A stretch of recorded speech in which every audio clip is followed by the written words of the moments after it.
I'm Andy Stockett, Managing Director with FourBridges Capital Advisors. We're a boutique investment banking firm providing merger and acquisition advisory services to a couple of different sectors: manufacturing, industrial services, and specialty construction, building products, and consumer goods and retail. Today, I have some good friends joining us. One, my colleague, Ralph Montgomery, who's been very active in the building products industrial services sector, as well as Kathryn Thompson from Thompson Research Group in Nashville, Tennessee. We were fortunate enough to have an interview with Kathryn back in August. I think it was August 22nd, Kathryn. Certainly a lot of interesting things have happened since then, and we'd love to hear some of your perspective on things that are going on in your world and where you think things might be heading in 2023, as well as Ralph has some insights to share on some transactions that we've been involved with here in FourBridges. So Thompson Research Group, TRG, we are an equity research and advisory firm that focuses on the construction industrial value chain. And how we think about that, it's really anything that touches residential, non-res, or public construction.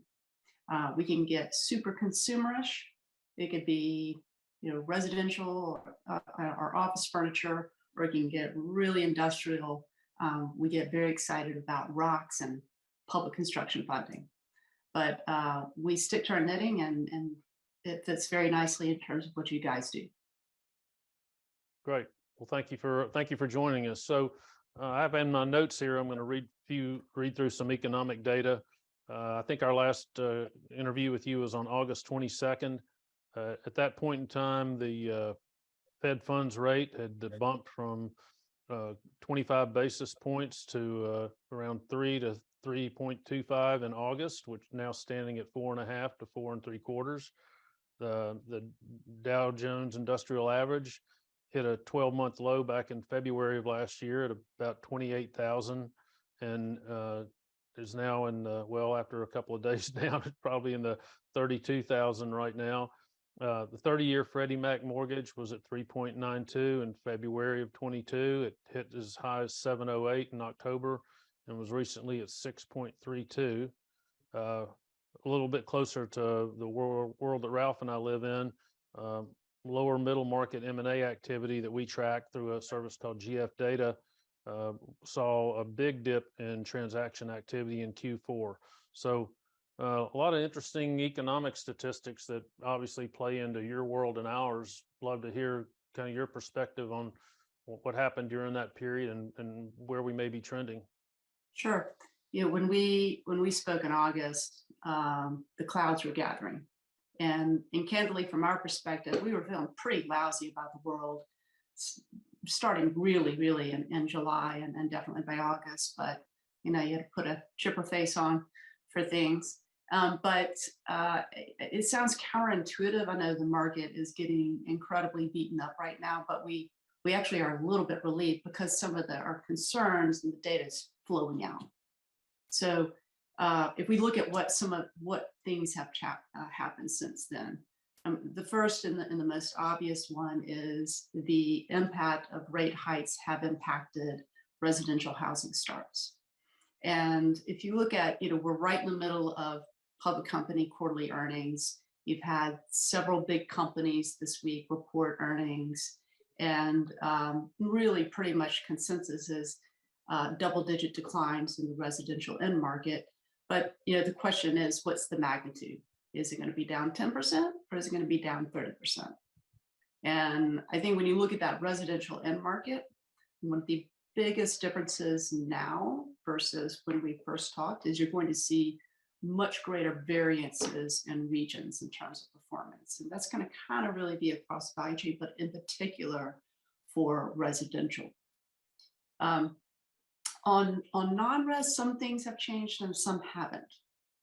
And some things that have changed is really more anticipation. And it's that light non-res construction piece. So in other words, that piece that is tied to follow on from new residential construction typically follows, historically it's been 9 to 12 months, but given our new world, it's going to be closer to 12 to 18 months out. But The thought is that by the end of 23, on that light construction part, you're going to see a slowdown. There's anticipation for that. Beacon Roofing, in fact, in their earnings yesterday afternoon after the market closed, talked just about that. They haven't seen it yet, but they certainly are forecasting that for 23. What is unchanged, however, for the commercial side is that industrial. And in the industrial side, that feeds into a big secular trend that we talked about this summer that remains unchanged, which is that population shift. You know, that big Oracle campus is being built in Nashville. It's still going to be built. You know, the big projects that are being built, you know, the Tesla plant outside of Austin, that's still being built. So you have these really huge projects that are not just 12-month or even 18 months, often 2 to 3 year projects are going to continue, and that's going to offset somewhat. The bright spot and the only thing that has remained really unchanged is our view on public construction. 23, it's the most predictable as we go into 23. We're starting to see some of the dollars flow through, but it's bolstered by IIJA dollars flowing through. You have some of the CARES Act, but really a lot of it's pretty healthy state DOTs, Departments of Transportation. So you got a lot of visibility. And I think what's different with IIJA dollars versus, let's say, if we go back to the Great Recession and the stimulus dollars that came through theirs, those were shovel ready. These are for large multi-year projects. You know, using TxDOT as a good example. In the past, having, say, a $500 million to $600 million monthly letting was sort of the norm, even after some good funding. Now they're now looking at essentially almost doubling that. And so that gives a lot of visibility. And then just kind of wrapping it all up, you know, I always kind of like to end on the public construction part, simply because public, you know, it's a little counterintuitive, but there are certain states that really espouse this. Every new road you build, that helps to promote private construction. And so kind of in short, we don't feel as badly as we did going to the Great Recession. We know it's going to be, you know, a tough road ahead, but the mid to longer term view is actually pretty good. And I think that the kind of the final point to wrapping it, you're going to see more have and have nots in 23 than you did. And what I mean by that, in 22 and 21, when everyone was getting pricing, in 23, you will have some categories that get pricing or some regions that get pricing and others that don't. Yeah, hey, Kathryn, maybe to follow on that, we had some success earlier in the year, certainly in a couple of subsectors, disaster recovery company, so that's a little bit insulated, home goods and a lighting gallery, or a group of lighting gallery stores. That was earlier in the year, and we certainly saw in the fourth quarter, as we were talking about, things got a little bit bumpy. Things got constricted from a middle market standpoint across the board, and certainly in, you know, again, sort of home goods and building products in particular. But it was very regional, as you were just pointing out, I think. And so we were, I think we felt like in many of the cases, our deals were a little bit insulated from that. But are there any particular sectors that you are looking at right now that you like, or that maybe you're seeing some trends, whether it's flooring or roofing? You mentioned Beacon just a minute ago, or any other sector that's, you know, maybe worth commenting on? Yeah, there'd be two ways to think about it. One, anything that's heavy construction, so that would go towards infrastructure, we're going to be more positively biased. So that could be like crushed rock company, a road builder, or anything kind of infrastructure, kind of culvert maker. That's going to be one category. More on kind of the residential side, you say, well, is it all terrible? Probably not, because here's the deal. New residential construction is going to be murky until there is some visibility for stabilization of rates. I mean, that is unchanged. And we don't have a lot of visibility for that. So against that backdrop, I think what you're going to see is more home renovation. You know, there's a greater bias to say, okay, I'm not going to buy that new home. I'm just going to add on. I'm going to add that office or add that bathroom, as opposed to going out and buying a new home. So, you know, if you looked at the Home Depot results, the stock got whacked. The results really weren't that bad if you really were to kind of dig into it. And one of the things that you saw when gleaning through results are some of the more pro sales had actually positive comps. And so that kind of feeds and supports a little bit more of that renovation area. And I guess final point, you kind of got to look at, you know, where are inventories, Right. where are inventories in the field, and how is that going to improve? I think realistically, it's going to be roofing has a little bit more to go, but if you think about Beacon, and Beacon is guiding for up 2 to 4% on the top line, and really with that basically flattish pricing, which essentially assumes that you've got some volume growth. That's not a bad place to be. If you have the rest of the world that's going to be down double digits, you know, having some more non-discretionary type products like roofing is not a bad place to park some money. Right. Yeah, I think Andy, maybe you had a question maybe on the M&A market, you know, in particular, where you're seeing some of the buyers. I don't know if you have a perspective, Kathryn, on strategic buyers right now, their activity versus private equity community, and kind of where you see that going. Yeah, you know, for us, you know, we've got two sides of our business. So, you know, with Beacon and Home Depot, I was just talking about, it's more on our equity research side. So we really give our view on publicly traded companies and how they're doing in the market. But our consulting and advisory side of the business gives us a great kind of tip of the spear view of, well, what's coming in the future. Because often what will happen is we'll have companies come to us, and it could be private equity, it could be public companies, or private companies coming to us for they're thinking about growth initiatives, and it may be about a transaction that's like happening right now, or it could be like, listen, we're thinking about doing something 12 months from now. And we were very quiet in our business starting in early summer up until about November. And then that spigot opened up. And so what it's interesting is seeing kind of the range. It's from, you know, kind of the non-res and market to residential to even kind of on the heavy side. We're starting to see a pickup in activity for TRG consulting and advisory services around specific growth initiatives. So it may not happen, you know, in the next month or two, but people that have strong balance sheets and a vision are doing work now. Yeah, no, Kathryn, you in your one of your sectors, as you call it, the industrial value chain sector in construction, a little bit of a subsector that we played in. Closed a deal recently for IER Electrical out of Houston that made control panels and switch gear, and they really, despite kind of a bumpy M&A market in the fall, were able to get that one over the transom, primarily benefiting from the onshoring or reshoring of a lot of manufacturing here. And then as well, the pressure that's being put on the electrical grid through, I guess, the proliferation of electric vehicles.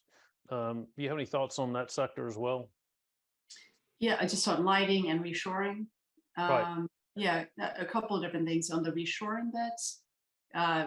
It's going to be a slow ship to turn, but that ship is turning, and it is coming definitely our way in the U.S. We've seen some, you know, pretty specific examples of that, things that we never thought we would see. And the flooring industry is a really great example. Subcategory of LVT, the vast majority had been manufactured in China. It's just where the IP was created. You know, the U.S. created the concept of carpet. China created the concept of LVT. For the first time, we're seeing Chinese companies setting up operations in the U.S. And that is a direct result of changes in thinking about reshoring. There are other categories. We've seen this in the composite industry. And so I don't know if you'll see a complete reversal, but it's certainly a trend that is building and that we see will continue. On lighting, there's a lot of headlines for ESG, but when ESG meets real dollar savings, that's where the rubber hits the road. And so for certain categories that feed into tangible savings that also check the ESG box, those should do well. And I think that lighting example you gave is a really good example of that. Kathryn, I guess we're going to be wrapping it up here pretty soon. I mean, we're very fixated. I guess a lot of our buyers tend to be in that private equity community. Again, to kind of jump back there, it's great news about the strategics and sort of their activity, picking up. And I'm going to assume that most of them, are still pretty cash heavy. Tell me if you think I'm wrong on that, but the rate hikes aren't going to affect them as much probably in terms of what they're looking for. Correct. Particularly in the middle market. And so I think, do you see going forward in 23 from an M&A perspective, a less competitive environment out there because you think some people are still going to stay on the sidelines and kind of just wait things out a little bit until we get to the back half of the year? Or do you think that some of these strategies are going to come in and maybe backfill and make it a little bit more aggressive in the market? It's a great question. And I can see a lot of different scenarios with that. I think right now, I think the strategics realize that private equity are on their heels right now. The ability to getting access to capital and just the number of how many you have to have in a syndicate to get the numbers to work is simply herding cats. It's not really easy and not really effective. So I think from a perspective of strategics, they recognize that window. That's point number one. Point number two, there are just going to be certain industries that and certain business models that are much better positioned now.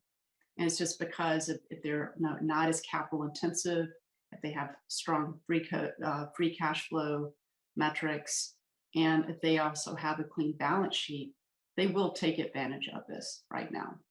Because when they're just doing the basic math of the returns, they couldn't be as competitive in previous years because of the bid up from private equity. Right. Now, there's still a lot of dollars in private equity. There's still a lot of dry powder, but I think there's just some companies and some industries, so more asset light, strong free cash flow generators that don't have a huge amount of CapEx needs. I think those are industries that are going to do well. And then finally, in the year being have and have nots, I think that, balance sheets are going to be a huge differentiator this year in terms of who can and can't do things. If you've got, I know it doesn't seem like a lot, but if you're above 3 times levered, they're going to be working that down to 2. That's kind of our perspective.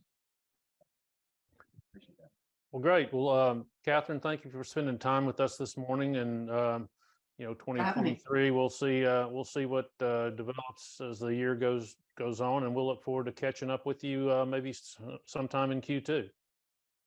All right, sounds great. Thanks so much. Thank you, Ralph.